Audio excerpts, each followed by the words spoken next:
So, when you hear prompt engineering, it actually sounds like magic words and lucky guesses, but it is actually not. It is a real skill with real mechanics, and once you understand what a prompt does to the model under the hood, the so called tricks stop being tricks and start being obvious. So, over the next few minutes, we go from what a prompt actually is to the techniques that reliably work, some few short examples, chain of thought, structure and roles, and finally, context engineering, the thing that separates a clever demo from a system that holds up in production. So, first, what a prompt really is. It is a language model and is a machine that predicts the next token given everything before it. So your prompt is that everything before it.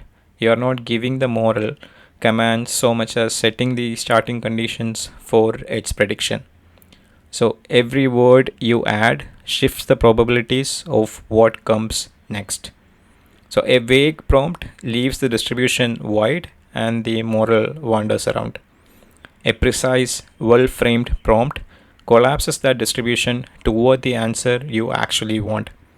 So, prompt engineering is not about magic phrases, it is about steering a probability distribution by controlling the context the model conditions on. So, keep that mental model and everything else will follow. So, the highest return move is also the most boring. Be specific. So models cannot read your mind. You have to effectively say that. And ambiguity gets filled with the most statistically average answer, which is rarely what we wanted, right?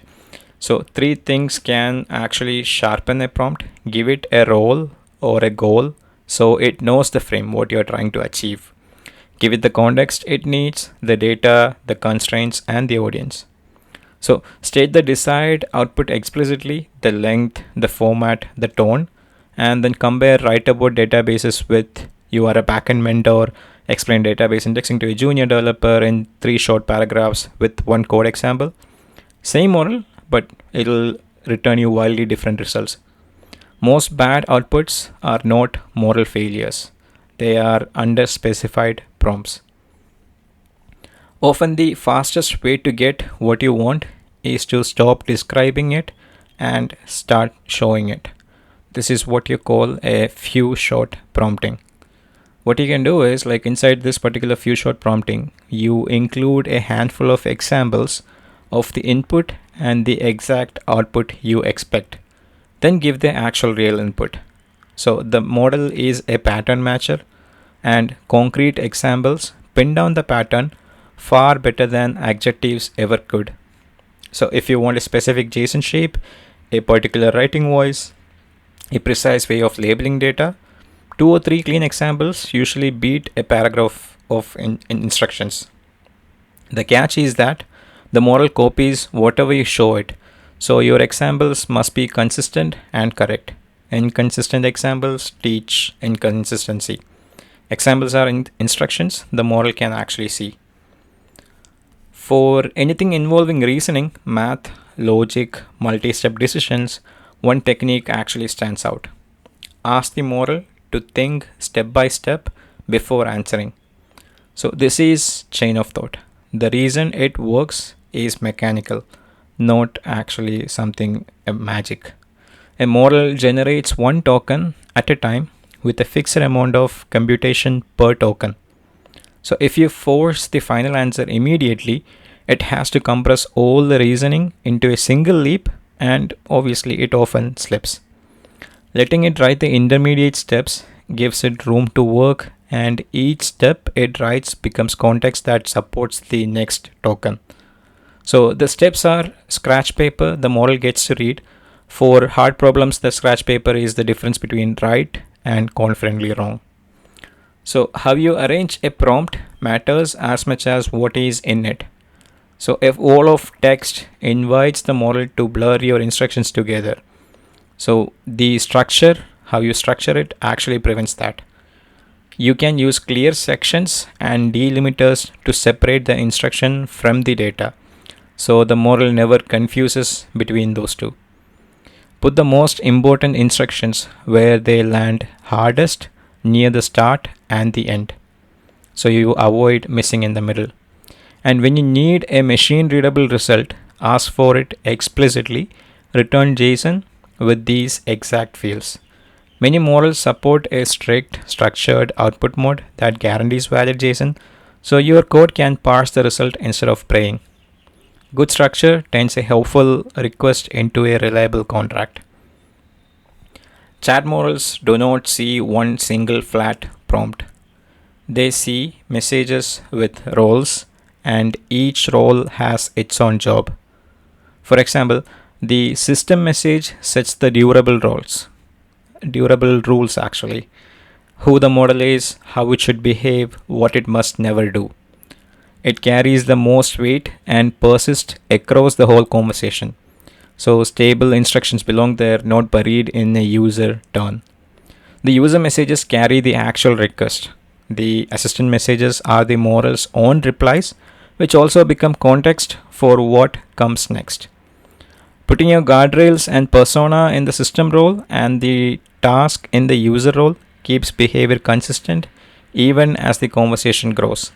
Right instructions, right role. Keep that in mind.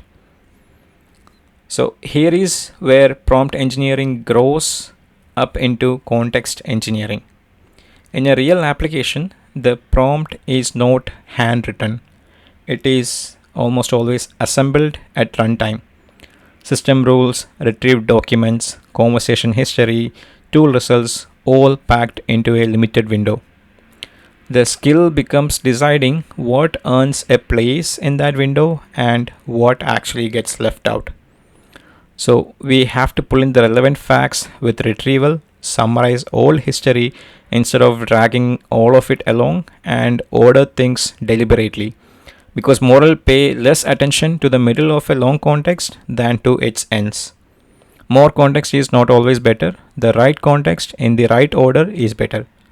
This is the real engineering behind production prompts. So one more thing, a few failure modes actually catches everyone by surprise. So when you do over prompting, so let's say you are piling on so many rules and caveats that the model loses the thread. But when a shorter, sharper prompt would always wins. So you're not supposed to do over prompting. That's the end of it. Ambiguity, leaving room for interpretation and blaming the model for guessing. That's also another issue which we can come across.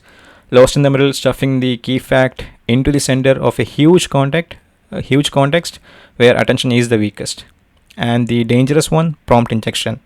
When untrusted text, a web page, a document, an email contains instructions that hijack your prompt, never blindly trust retrieved or user-supplied content as if it were your own instructions. Keep your real instructions clearly separated and treat outside text as data, not commands. Finally, you have to stop taking the prompts by vibes. A prompt that works on one example can quietly break on the next one. And eyeballing a few outputs actually hides that. What you have to do is you have to treat prompts like code. You have to build a small set of test cases that represents the real inputs you care about, including the tricky ones. Then when you change the prompt, run it across all of them and compare rather than trusting a single lucky result. You're basically building a test suite for the prompt itself.